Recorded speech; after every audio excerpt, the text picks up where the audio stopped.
Okay, so the Nothing Phone 3 is just around the corner, and we might have just gotten our first real look at it. And yeah, it's kind of wild. From the front, business as usual, but flip it over and that iconic transparent back is still there, showing off all the internals. But something's off. No glyph lights, like zero. The entire lighting setup that made the phone 1 and 2 instantly recognizable, gone, and nothing's not even trying to hide it. They've straight up said the Glyph interface is killed. No rear lights, no dot matrix glow, at least not in this image, just a super clean back. Minimal, subtle, and honestly, kind of bold for a brand that made flashy lights part of its identity.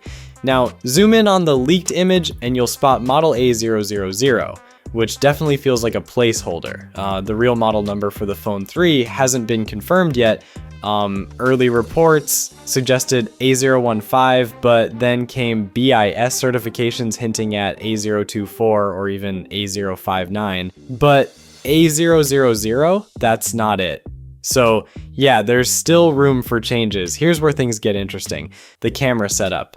If this leak is legit, the Phone 3 is packing a triple camera system, and the layout, it's somewhere between the Phone 3A and the 3A Pro.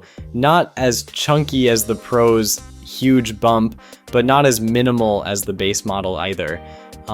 It's got this funky in-between look that definitely screams, nothing's still doing its own thing. And hey, there's always a slim chance that some dot matrix lighting is hidden or just not visible in this image. But let's be real, it's looking like they really did pull the plug on the glyph lights. Feels like Nothing is entering a new era, same transparent vibes, but more grown up and less showy. So what do you think? Are we into this cleaner, less flashy look, or are you gonna miss the lights doing their little dance on the back? Drop your thoughts in the comments. Don't forget to subscribe for more tech drops like this. Catch you in the next one. Peace.